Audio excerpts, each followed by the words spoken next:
I have a very deep subject to talk about, and it's easier for me to think creatively and deeply when I'm sitting. What is this eternal now? What does it mean? Let's think, what is the meaning of time and space? In my book, the Out of the Labyrinth, in the last chapter, I go into time, but I realize now, thinking over it more deeply, that it's also space that is this. Imagine yourself standing on an empty planet. No movement, nothing. And then, out of the east, the sun rises, goes across the sky, and sets. You have absolutely no frame of reference to know how long that takes. We call it a day, but you've got nothing else to tell you what a day is.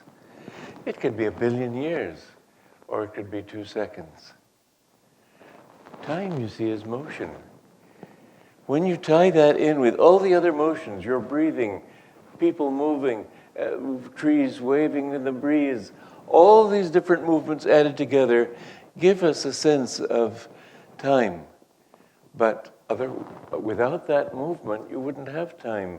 You can say then that time is movement, and that the essence of everything is, as I said, vibration. So that means that space too has to be movement. You hear of this expression, the space-time continuum. I have a rather simple mind that doesn't mean anything to me. Space-time continuum, what does it mean? But if you think of it as movement, it makes sense. That it takes time to go from here to there. You know, when you travel a course in a car, let us say, for the first time, it seems to take a certain time, a long time perhaps, not necessarily. But as you've gone over the same road several times, it begins to get shorter and shorter. Because you're noticing, you're sort of taking many things for granted, you're not seeing everything. And so that same trip that seemed to take a fairly long time takes less and less time. When let us say that some marauder is coming into your house and he goes to the door. The time between he gets to the door, opens the door, comes across the bedroom, it seems eternity. And yet you walk in the door, it doesn't seem to take any time at all. Time and space are both all in the mind. The most distant galaxy is just as much here as we are right now. Time doesn't exist, but you see, God has created this illusion that it's a reality. God has given us this thought that things are a long way away. You think of stars light years away. It takes light that long to get there, and that's the only way you can imagine what it means at all, because of the time involved for light to travel. Of course, you don't really know what that is. But if you were a master, you would find yourself just as much in the most distant galaxy as here. I remember saying to Anandamayi Ma one time, we'd love to have you come visit in America. And she said, I'm there already, why should I go? Of course, that was all right for her, but it didn't do it for us. But the thing is that the beautiful thing is that God is center everywhere. You are the center of the universe. And as far as you are concerned, everything you understand has to begin with you. To learn how many galaxies there are and all that's useless to you. You need to know who you are and understand from where you are. Now, the point of this exercise is that the closer you can come to your deeper inner center, the more clearly you can understand that center everywhere. And this teaching is not just an abstract teaching. It's extremely practical in 2 ways.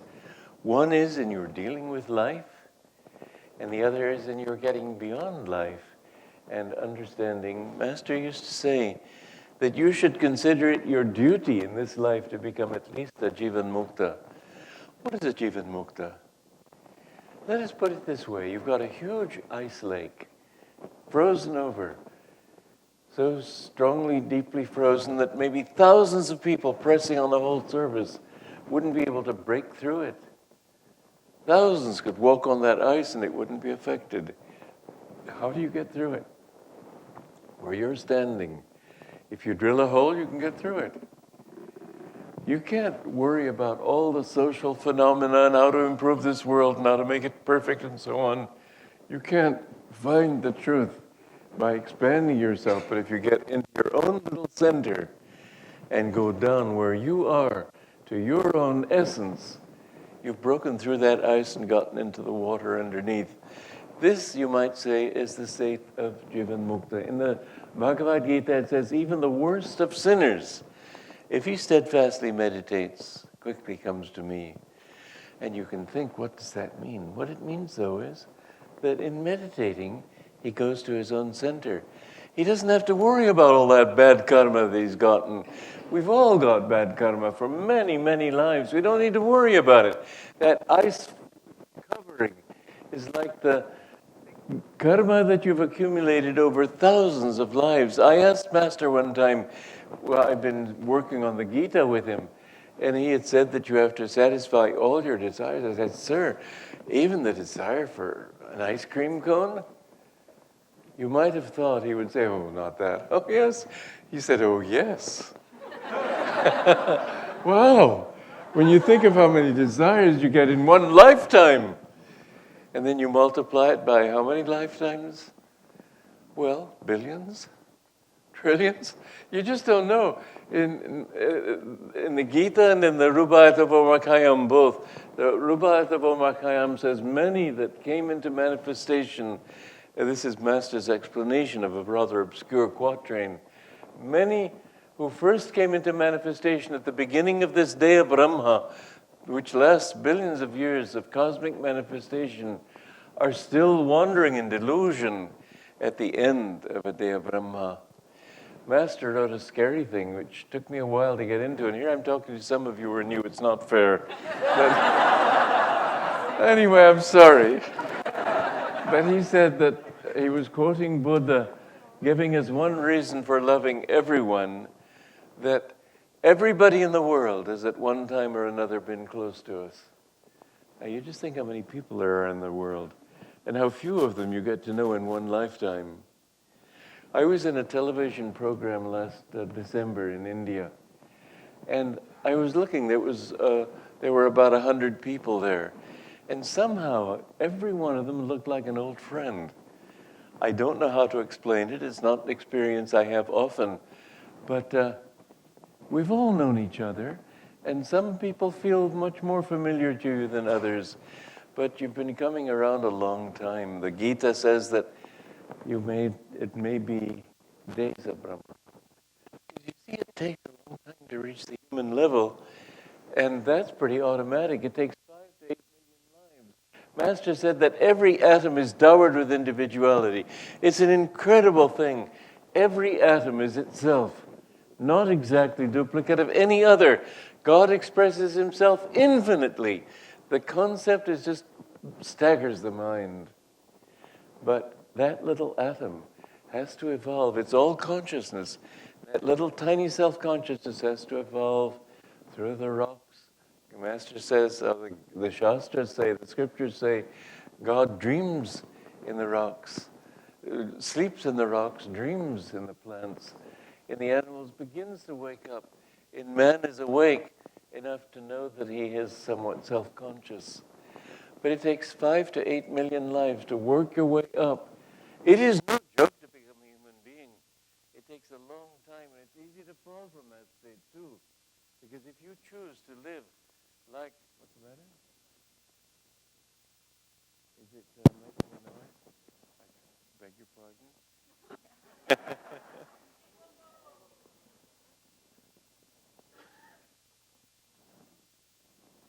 I'm not turn this one off then.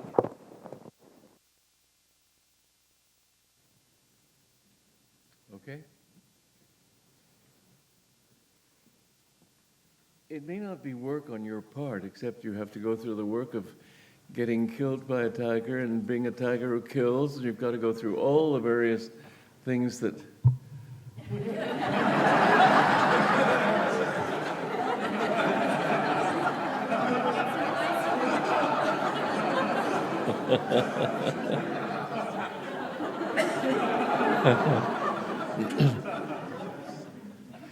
All the various experiences to come up to this human level.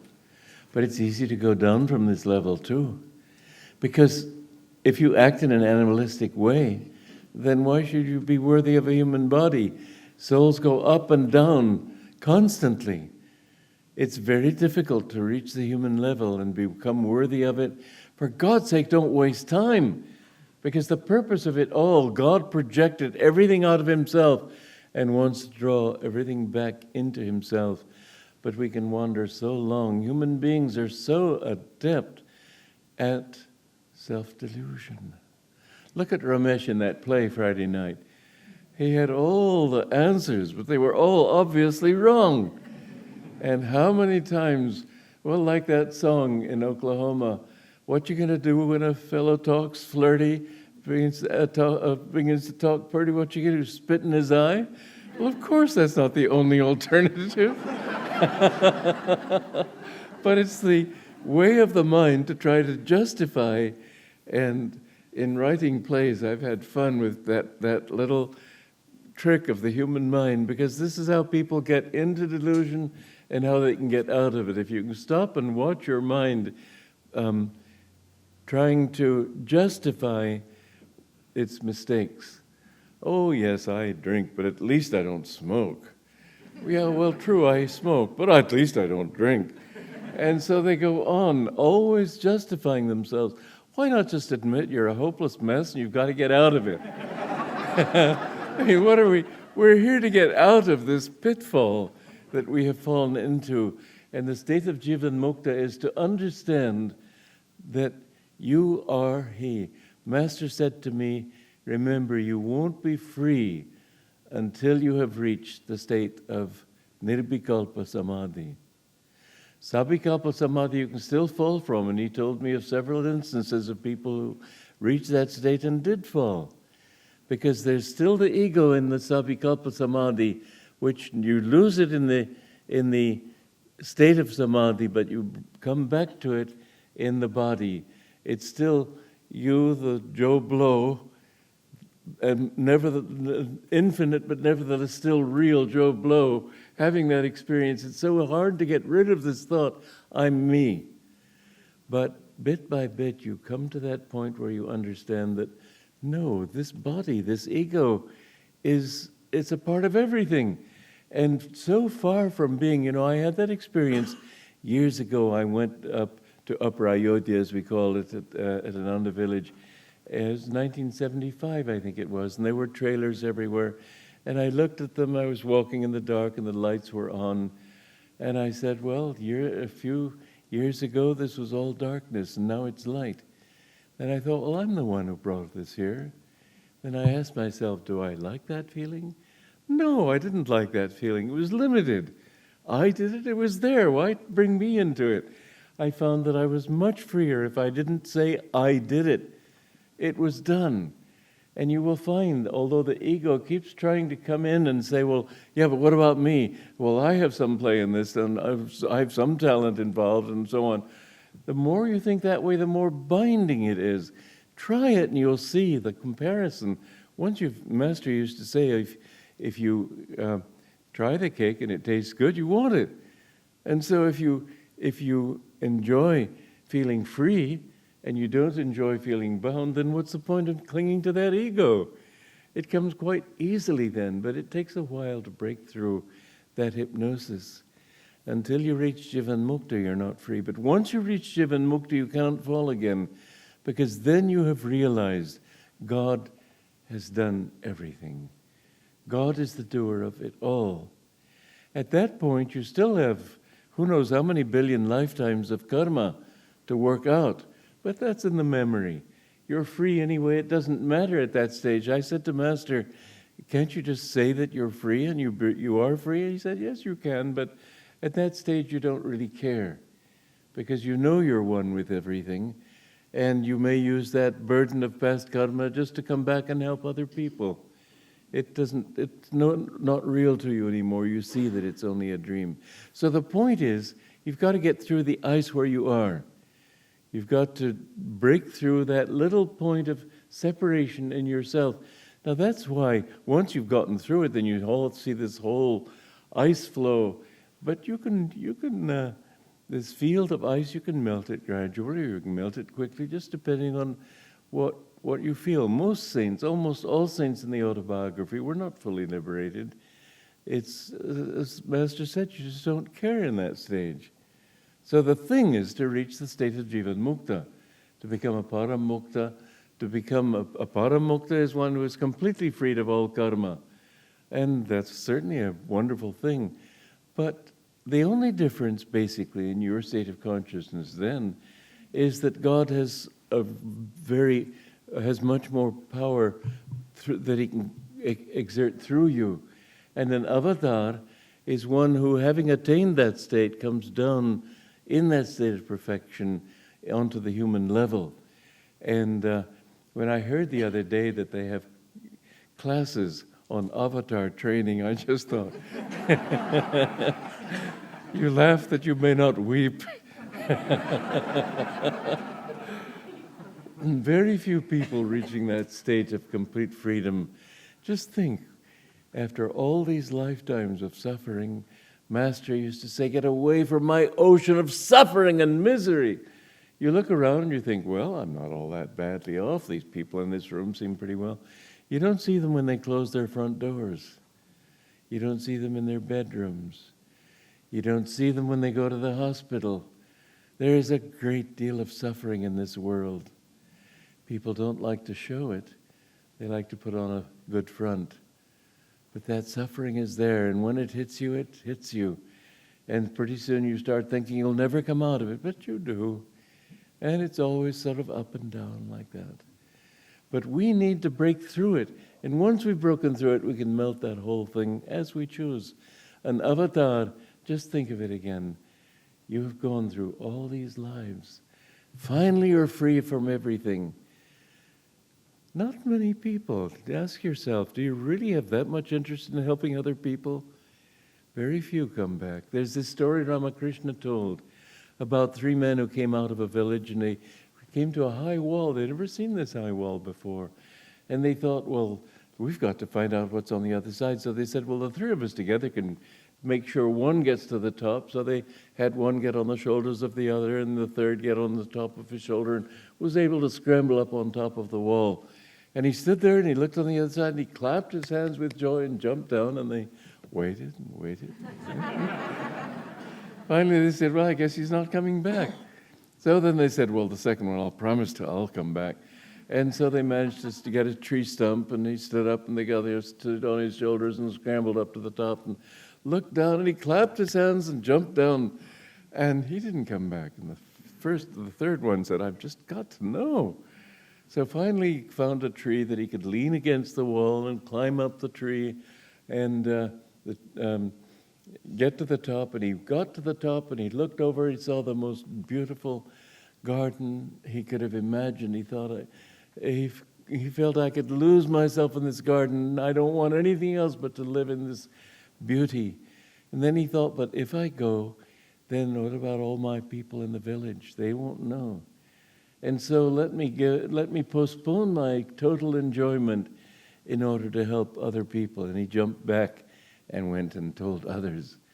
Now those are the avatars, those who, seeing that glorious perfection, decide, well, but others will not find out, and they'll go on suffering. Let me postpone it. And so they come back, and Master said, if need be, I will come back 1 trillion times, as long as there is one stray brother left by the wayside. And he said to us too, I was freed long ago. How many lifetimes ago, we don't know.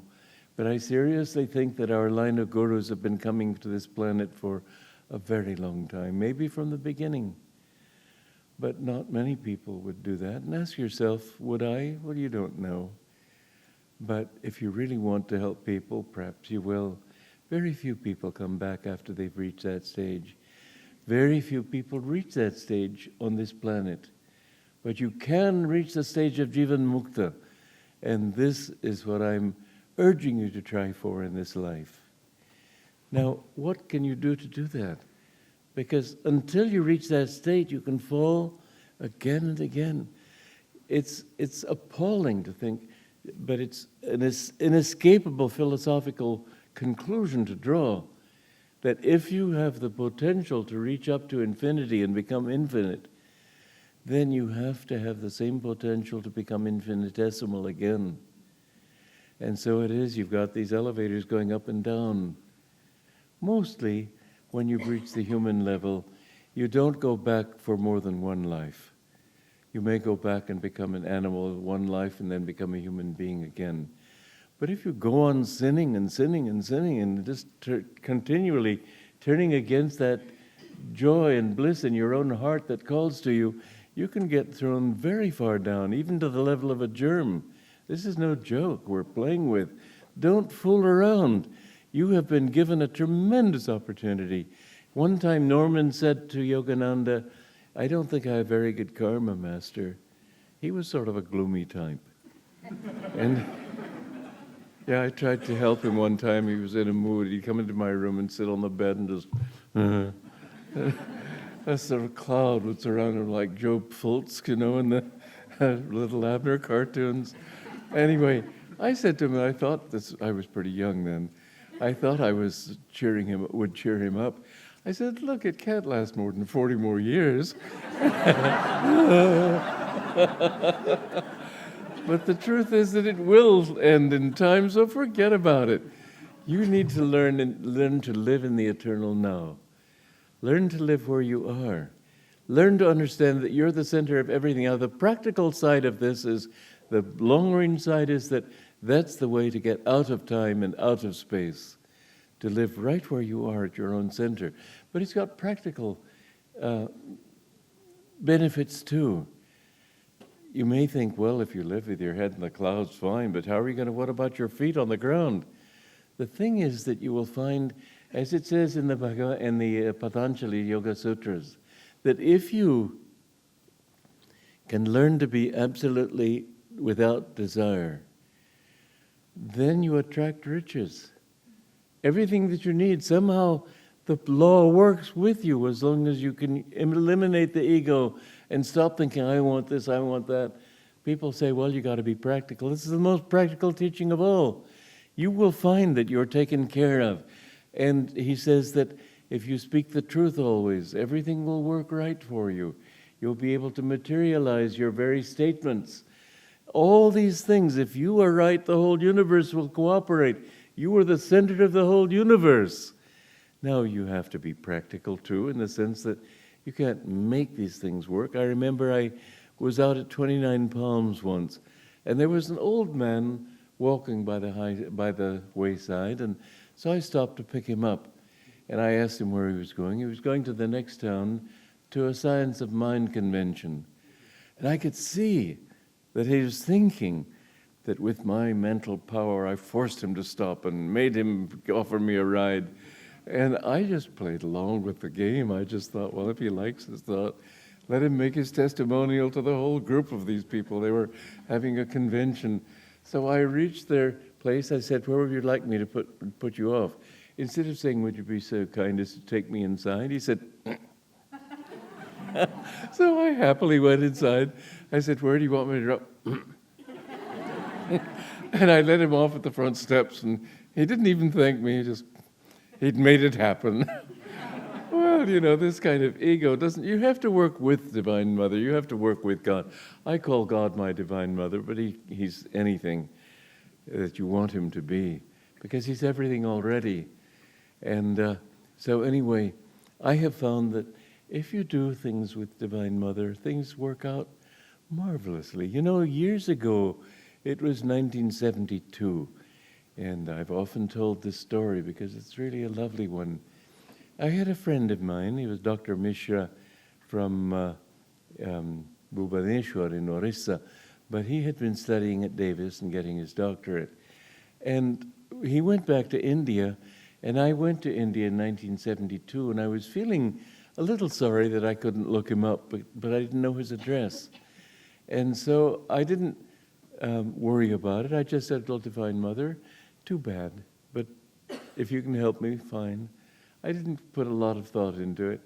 Anyway, I went to Calcutta, and the two people, Malai and his brother, whom you know, were supposed to pick me up, but apparently the traffic was heavy and they were late. Well, you know what happens when you come into an airport and you don't know where to go and what to do. I didn't have any hotel reservations. I didn't know anything. Usually people dashed in the nearest phone, panting, sort of, where are you? What's up? All that. Well, I just was perfectly content. I'd made this trip with Divine Mother. So I just stood there for a moment and I said, well, Divine Mother, what have you got in mind? Just in that moment, somebody stopped in front of me. If I'd dashed to the phone, he wouldn't have seen me. And he stopped in front of me. He said, as they say in India, what is your good name? I don't know if I have a bad name, but I hope I have. Anyway, I told him, and he said, oh, I thought it was you. I've seen some photographs of you taken by a friend of mine, a Dr. Mishra, and I've been longing to meet you. And I said, well, I'm longing to meet him, and do you know where he lives? Can you give me his address? He said, well, I've just landed in Calcutta. He's staying in Calcutta right now, and I'm going to meet him. You can come with me.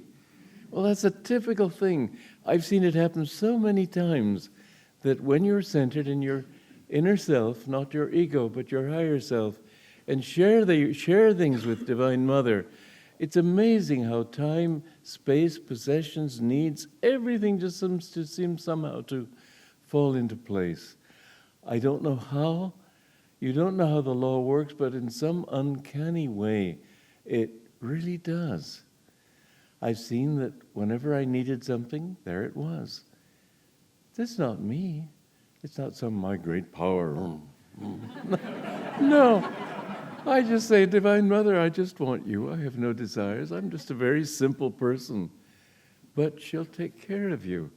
If you really don't want anything, if you're centered in the now, the eternal present, all this great universe is just, Master said, on a little tiny piece of thought rests the cosmic lot.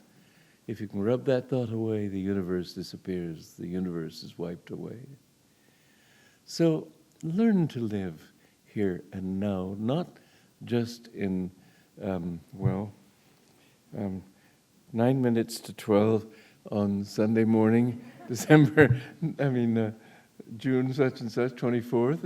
It's not that. But in the eternal now. This is always there. And you will think, well, it's not practical, but it does work. Every time we've had a problem, like, well, I told you that little story of I wanted to get solar energy.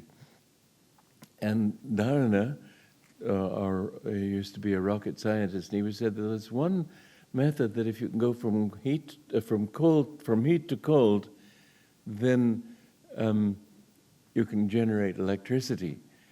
And when I met Abdul Kalam, the president of India, I told him we were working on this thing, and he said, well, what do you do when the sun goes down? Well, that's the natural question. So they think you have to store it in batteries, store it in photovoltaic cells, and so on. But that's quite expensive. One of those units that they use in the Sterling company down in Arizona, which is now being created for Southern California, one of those costs, I think, $250,000, one unit. And I thought, well, isn't there some simpler way than this expensive thing, which is quite a lot more expensive than the power generated by the power companies?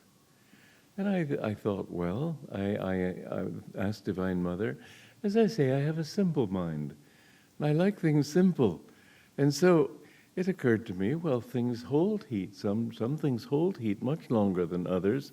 You have a glass of boiling water, in a few minutes it's cold. You have the ground, in a very short time after the sun sets, it's cold. But put your hand on a rock, it's hot. And it stays hot for a long time. And I told you the story the other day of when just out of high school, and we were walking that long distance around 4 a.m. It was really cold, but the asphalt on the highway was still warm. We could lie down and be comfortable. So there are obviously some things that retain heat longer. And based on that simple fact, we've been able to come up with an invention that I think is going to be amazing. Somebody said, but it's so simple, why hasn't anybody thought of it? I think because most people don't have simple minds. I do. And so we think we have something that will work. We don't know for sure yet, but I've seen it spinning the turbine already, and it works beautifully. So we're using another method, not asphalt, not rock, but something else that retains heat much better than water, and so on. But this is just an example. Again and again, you will find that if you need something, and you don't go rushing here all around trying to find out what the answer is, just get into yourself. You've got the answer. Somebody said to me years ago that he was on tour with our secrets book, Secrets of Happiness, Secrets of Prosperity, etc. And he said, well, you know, the one that really would sell would be Secrets for Women. But of course you couldn't do that. And I said, well, of course I couldn't. I'm not a woman. And then later I thought, well, but it's a good challenge. So I just meditated. After all, we're not men, we're not women. And so I just suddenly, I prayed to Divine Mother, and I felt this very feminine state of consciousness come over me. And I wrote Secrets for Women when women, especially in Seattle, where feminism's pretty strong, and when they see written by a man, what can he say about it?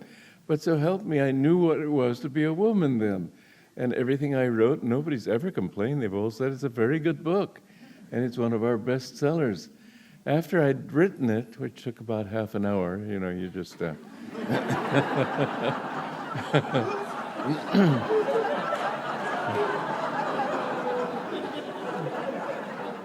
Really, these secrets books I could write them very quickly.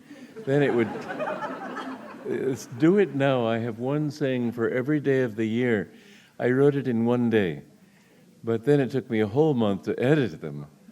But I'm afraid not to do it quickly, because then I'll forget what I've said and I'll repeat myself.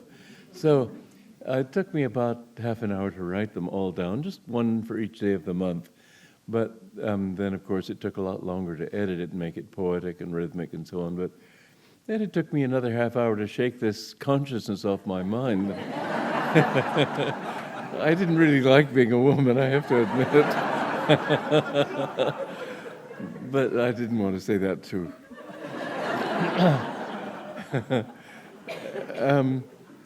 But it's surprising how you just put yourself, if you want to help somebody, don't say, well, what I've always found is, but try to get in tune with them. They have particular needs. What you've lived through may not work for them. From your center, understand other people's center. From your center, if you have a problem, all the music I wrote last night, all my songs and so on, more than 400 of them, they came like that. How? Because I understand what I want. I go to my center. I say, Divine Mother, I want a song that says this, this, this, and this. And as soon as I've made it very clear what I want, I'm at the center of that consciousness and the song comes automatically. It's not my music. It was given to me. You'll find that if you follow this principle, that it's amazing what you can accomplish in your business work. Instead of worrying about all the facts and so on, get away from that. You just become complicated if you try to think too many facts. Just get down to the essence of it and try from your own center to the other center. And you'll understand the problems that you that you face in life. You'll see that every one of them, the American Indians used to say that where there is a poisonous plant growing in the same vicinity, there's a healing plant that will cure that poison. Whether it's true or not, I've never made the experiment, I don't know, but it's a simple principle. And as a principle, in principle, it does work. Wherever there's a problem, there's got to be a solution. Everything is up and down, plus and minus, positive and negative. Wherever there's one, there has to be the opposite. So be solution conscious. That's the simple thing of it. Instead of thinking, oh my God, the problem. I remember this one boy in college, he was very pompous. And I remember him going by my room outside the window, problems, problems. You don't need that. Solutions, solutions. You'll see that they are there, always. And it's amazing, but look, Ananda was born out of nothing. I had no money. How did I get it? God knows. But somehow everything we've wanted to do, we've been able to do. Look at this temple. Padma and Sriman went into this not having any idea where that money was going to come from, but they knew that we need one, and so that was what they started with. We need it, therefore it's there, therefore it has to be available. And if you approach your life that way, there is an answer to every problem you've got. Don't think problem, which erects barriers in your way. Think solution. What is the answer? Again and again. You know, I never prepare a talk. Today I thought about it a little bit. But many times in a lecture I will say, now here's a very important point, without knowing what that important point is.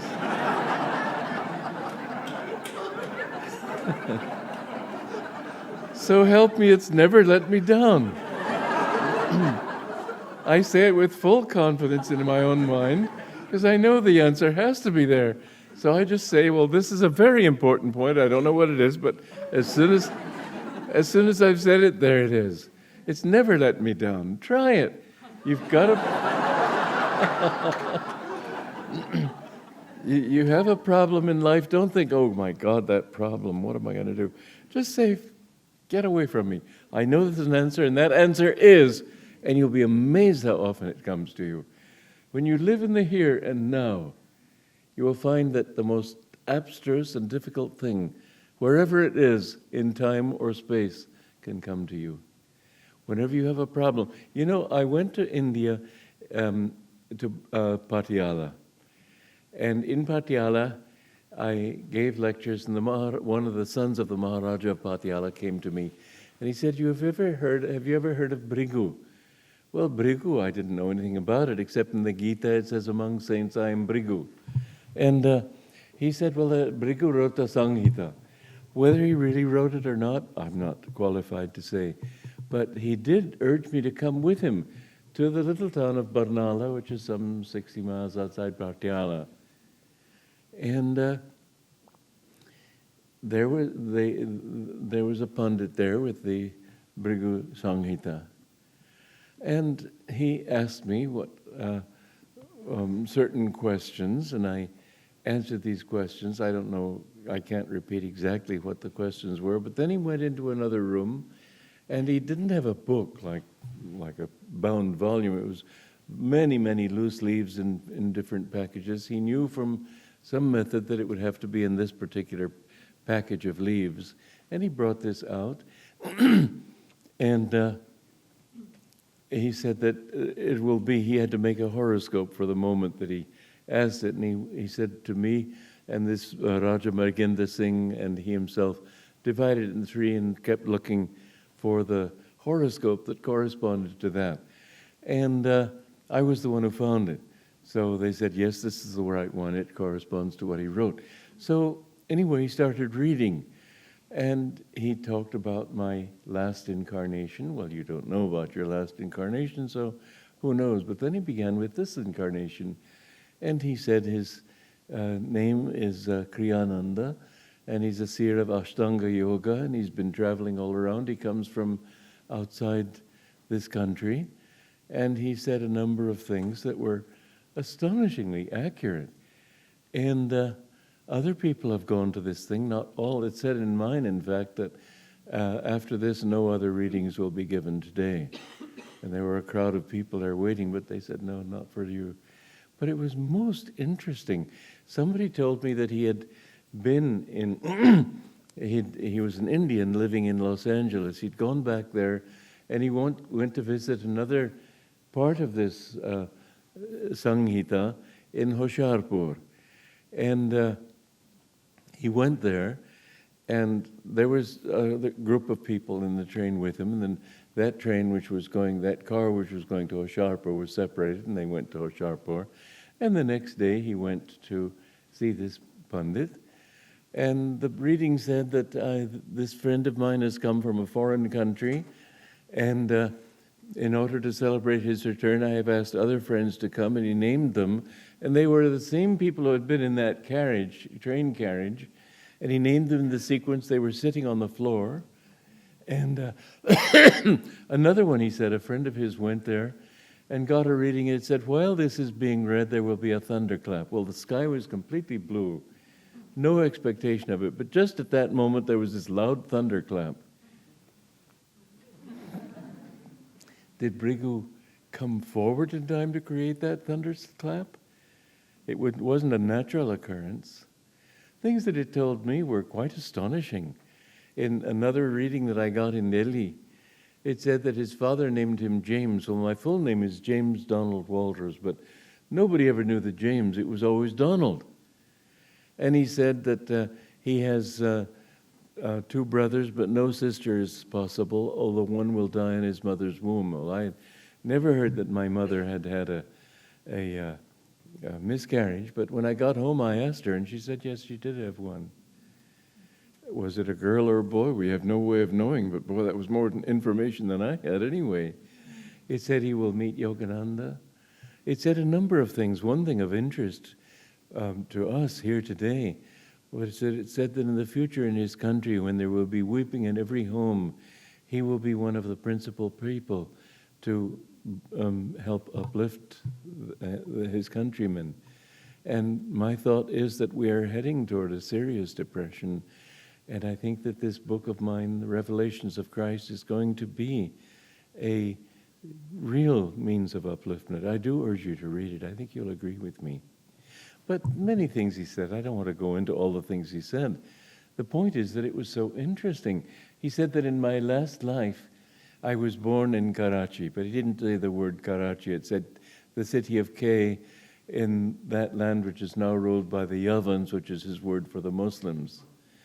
And Karachi is, he said now it's now their capital, which at that time it was Karachi. And he said that he lived there and he was married, and he did many dons, many donations to poor people and different things. And then at a certain time, he and his wife went on a pilgrimage.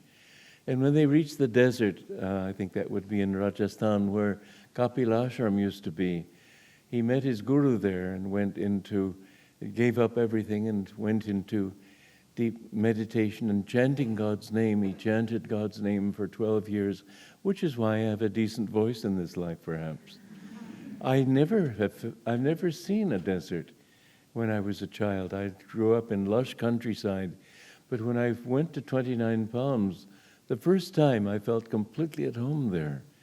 You would think somebody who had never known a desert wouldn't feel at home in the desert, but I did. Many things. I don't want to go into my personal life, so I'm not going to tell you. You may be panting for information, but the interesting thing is, however, that anybody who could either invent a system of astrology that would make this possible, or see these things, or for God's sake, come forward in time and create a thunderclap, there's something indicating that time is really not true. You know, when Master wrote his Gita, he said, I understand now why my Guru didn't ever want me to read the writings of the interpretations of other teachers. He said, what I did my Gita, I attuned my mind to Veda Vyasa, who wrote the Gita. Now, Veda Vyasa lived thousands of years ago. He's as much alive now as he was then. Because time is meaningless. A master, I remember him talking about how he would allow Chaitanya Mahaprabhu to speak through him and tell a story when he was lecturing one time. And another time he was on the platform and St. Francis came to him, and St. Francis gave him a poem. His poem, God, God, God, came to him that way. These masters are timeless, and they can go back in time. Master could tune himself to any great master and let him speak through him.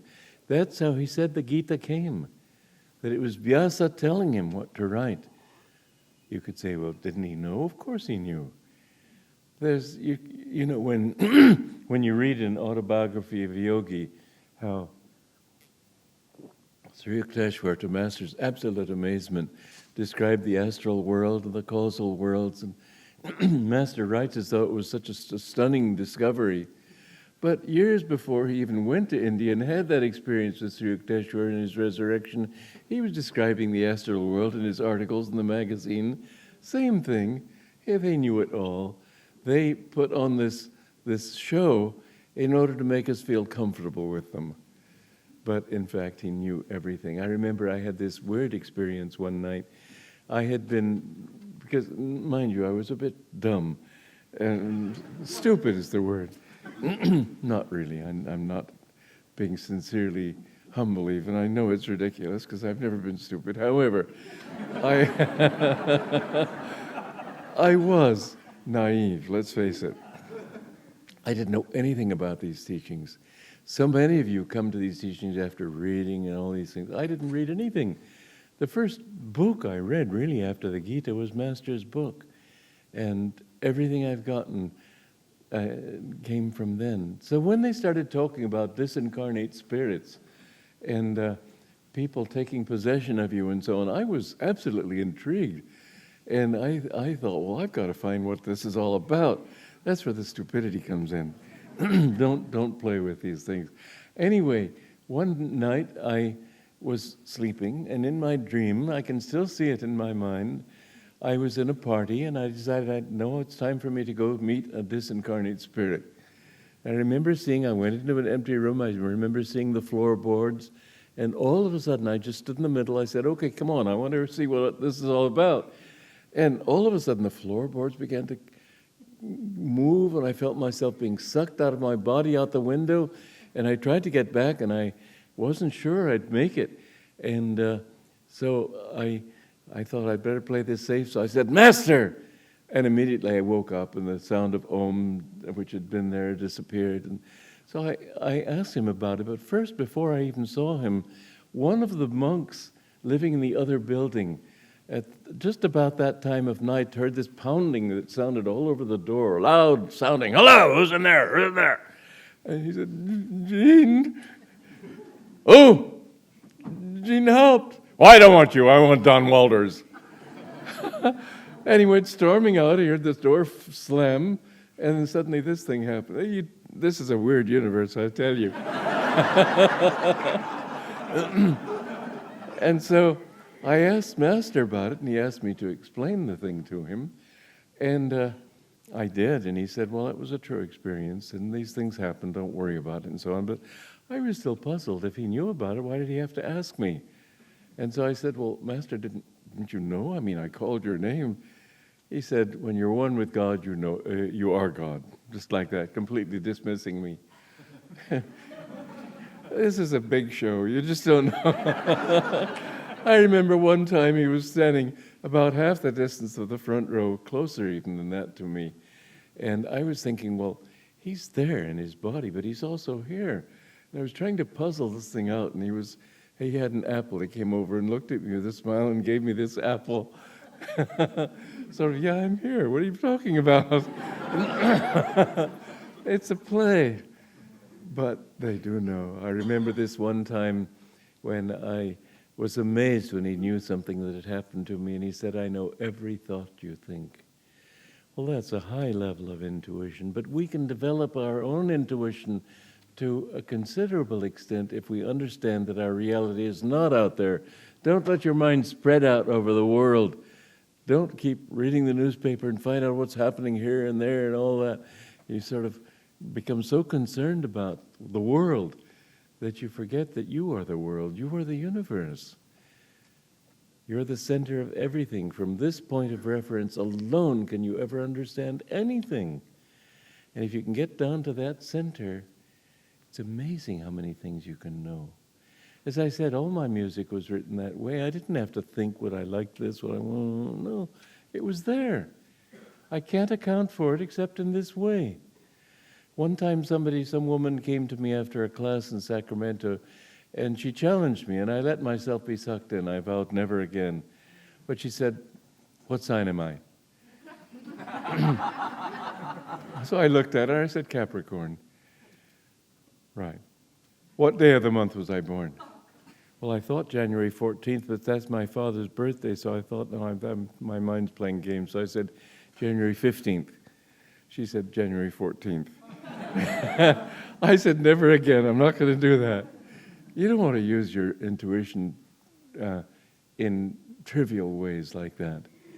But you will find that you can be awfully intuitive if you just don't have any desire for yourself, but let when you need to know, share it with Divine Mother. It's not your power, but she knows everything. And you can know what's going to happen. You can know so many things, what you need to know in your life. All your problems can be solved if you can live more and more right here and right now. But the beautiful thing of that teaching finally is to understand that inasmuch as I'm right here and right now, well, first of all, how to live right here and right now. Give up desires, give up attachments. It's that simple.